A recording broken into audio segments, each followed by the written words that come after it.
We are back in the Germany 1930 campaign. We're in June of 1930 now. At sea, the war has been progressing quite well for Germany. We've taken some damage here and there, mostly, pretty much all, from torpedoes. But we've lost one ship. The Royal Navy has lost, I think, about 7 or 8 at this point. Not too much is happening here in June. One of our heavy cruisers has apparently caught a British heavy cruiser just out, not even outside, but pretty much in Brest Harbor, and is about to try to take it out.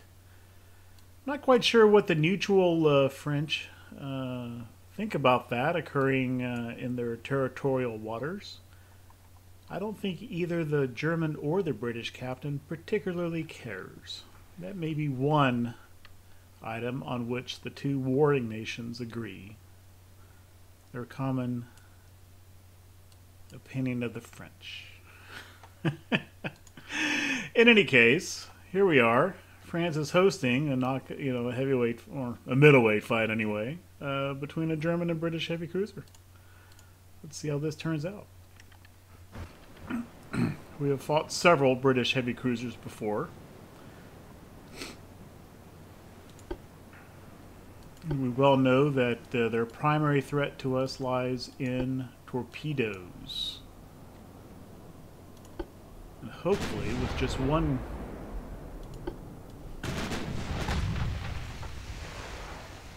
ship to keep track of at the lookouts, me, can actually spot those torpedoes, and they won't cause as much trouble as they sometimes have in the recent past. Certain weather conditions. It's evening, clear weather, light breeze, smooth waves. It's good. That helps for gunnery, and that helps for torpedo spotting.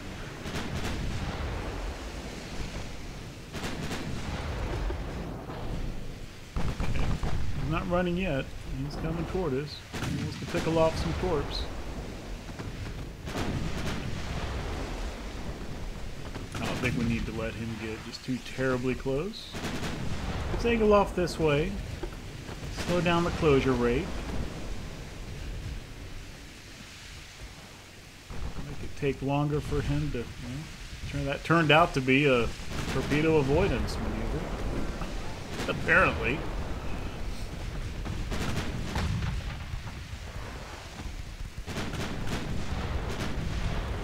Slow that down. That's a big spread. We need to... Okay. We need to stay right in this gap right here. Okay, straighten out.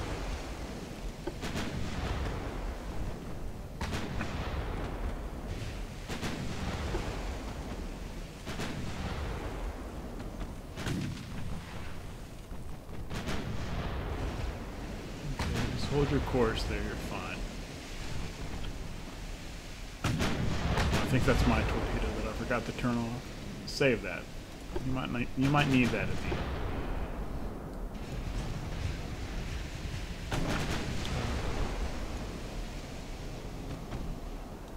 We can start turning back now.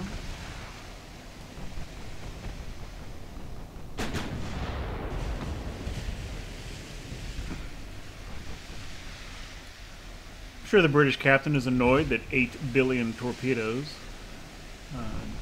none of them found their mark.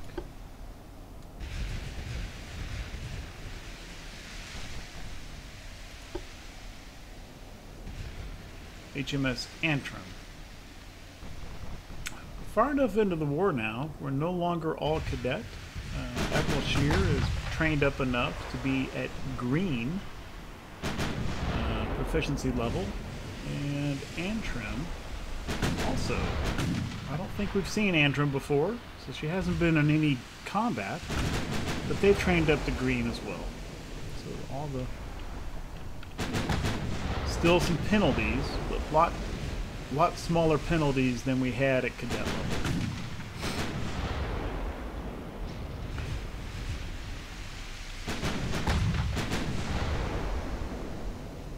this range, let's just use G.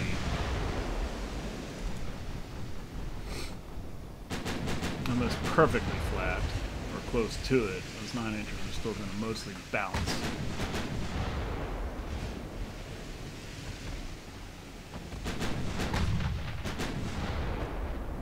Yeah, 8.8 kilometers.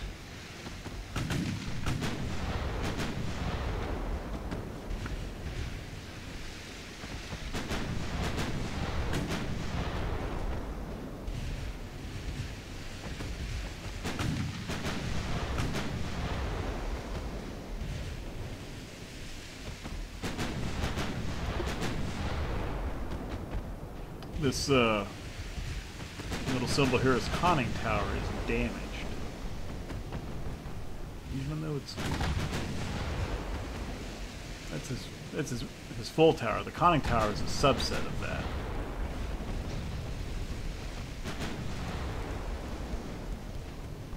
And that's going to significantly degrade his accuracy. Okay, let's turn away again. Kind of the same concept we had before. While he's still reloading torpedoes.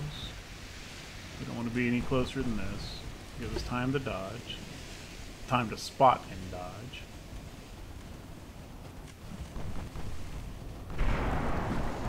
Ow.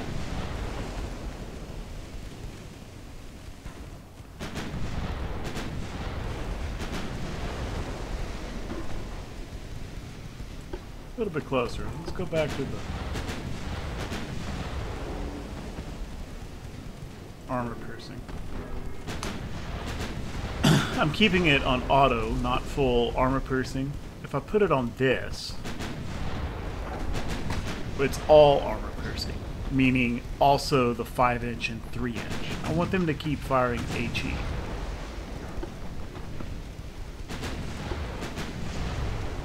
My understanding, my hope, is that in auto mode, you know, it says choose automatically depending on gun and target. I hope that means that the game is choosing AP for the 9-inch and HE for the secondaries.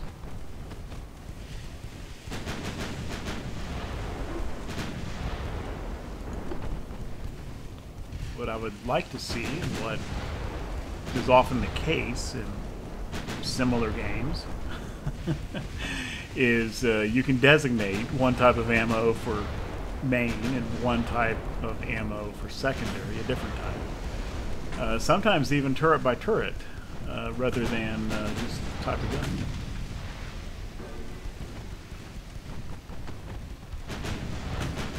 But that's why I'm using auto, not armor piercing. Okay, he's pickling off again. Okay. At that angle, though, it doesn't take that much of a course change to avoid. This should be enough. Yeah.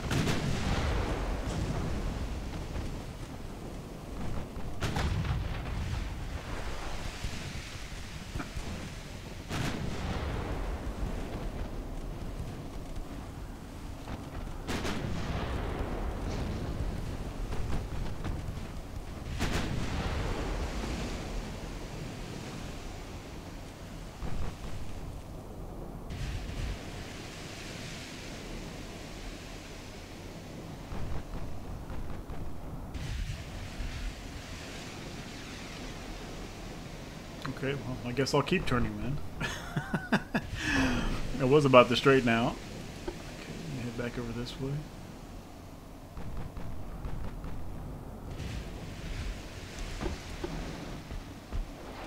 Yeah, he wants to disengage now. So we'll just keep heading this way. He's firing another one back now. Got it. If we just come over this way, I believe we will pass in front of this spread. There's another one coming back over here. So as soon as we know we're clear of these, hard right.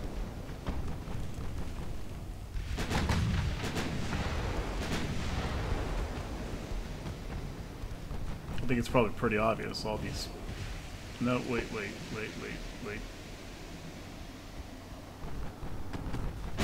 Oh, I may have just juked myself right into. Oh, that was close.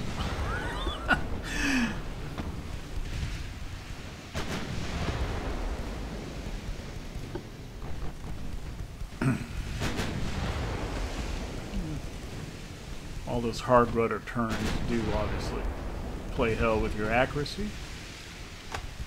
This, you have an own maneuver negative modifier. And the bigger the turn, the bigger that thing gets. We're straightening out, so it's dwindling back down.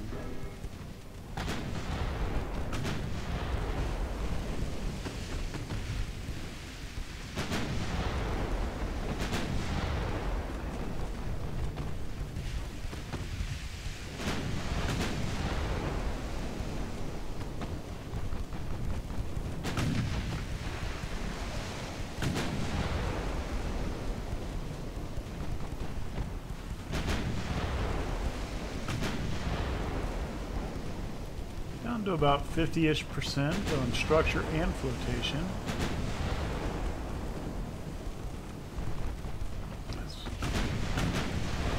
Despite one or two near misses, he's failed to land a torpedo, so this is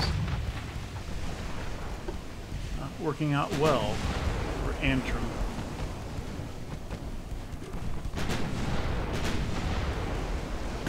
And of course on the campaign map, it kind of showed us right here in the harbor, and we're clearly not. Oh, Brest Harbor sure got big, huh?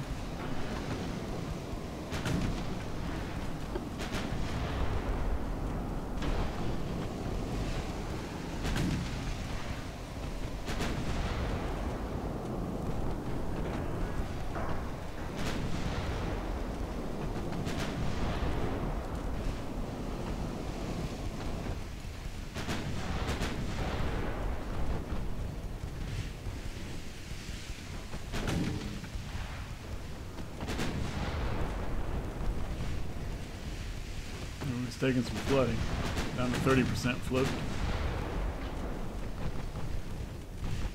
Thing is, firing from the stern, we keep inflicting flooding on the same flooded spaces, rather than new compartments. So we're unlikely to take him down to 0 as long as he keeps pointing his stern at us. Which he will keep doing, because he's trying to run away, and he keeps modifying his course to do so.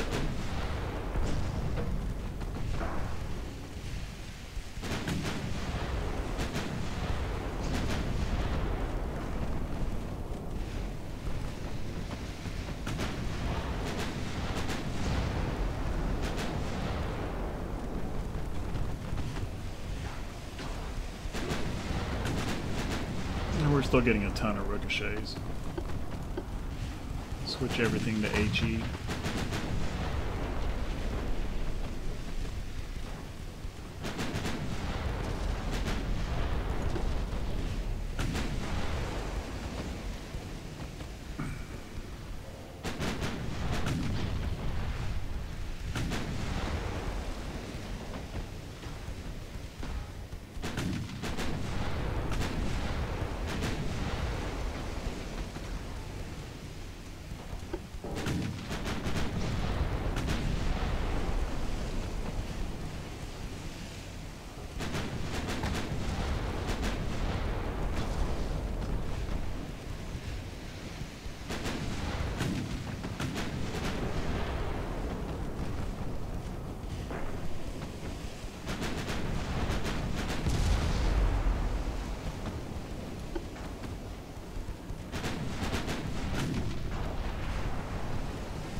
But for several battles now, one thing I have not seen happen is I have not seen any of the British cruisers, heavy or light, pop off with a flash fire in one of the turrets or an ammo detonation. So whatever their other design, their barbettes, their ammo choices, and explosive choices, ammo amounts seem to be fairly sound. Well, let me just kind of look. Barbette 4, yeah. And he doesn't have any. He's got reduced ammo shells, standard ammo torps. Yeah. So they are fairly well designed for that. You're not going to get those lucky big hits from a flash fire. Nevertheless, Antrim goes down, and another almost 2,000, a little over 1,800 victory points. And Admiral Shear didn't take a torp, and therefore took very, very light damage. That's what we like to see. 70 damage. Now these numbers, you know, ships don't have, or at least don't have published in the stats, like a hit point bar or anything like that. And so what, you know, this 4.3k 70, you know, what these numbers actually mean is a little fuzzy.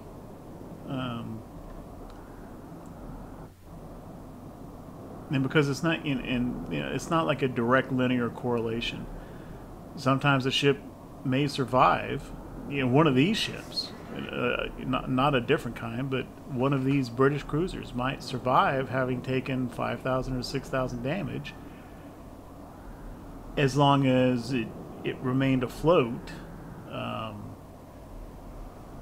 And other times it may take only 2,000 damage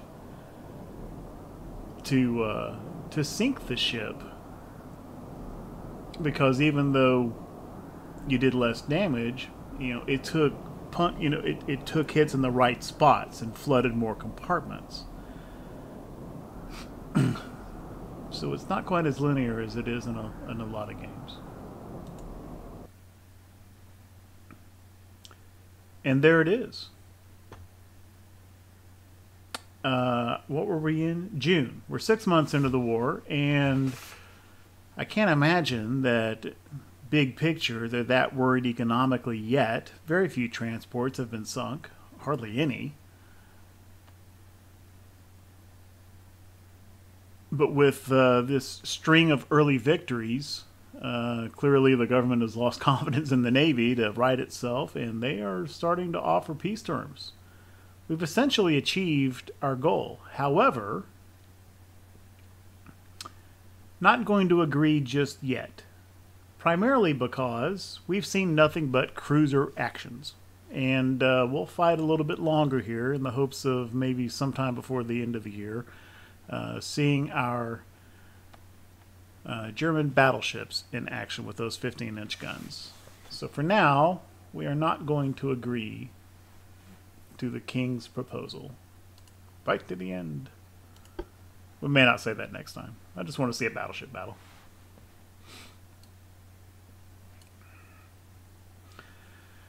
To that end, our battleships are up to green status. Let's do this.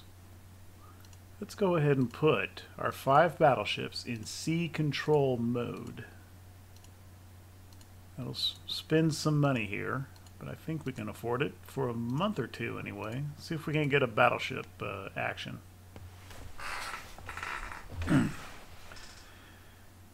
And yeah, all operational ships not under repair are still in the North Sea. We'll leave the cruisers in being. Let's take a look at finances. Yeah, we've lost very few transports in the 6 months of the war, and our construction rate of merchant shipping is actually not just treading water, but increasing capacity to where we're at 104% of what we needed for the start. That's causing the economy to expand. The the German economy has expanded a little bit. It was, I think, 11,900,000,000 in January, and thanks to our increased transport capacity, despite wartime, the economy is booming. And so we're up a little bit above 12 billion now, which means we've had a concomitant increase in our monthly naval budget. Our ships are doing well, and Admiral Bramborough is being rewarded. I guess that'd be von Bramborough in this case, with a little bit more funds, which went into sea control for the battleships. And we'll see if we can't get them to sea in the next episode.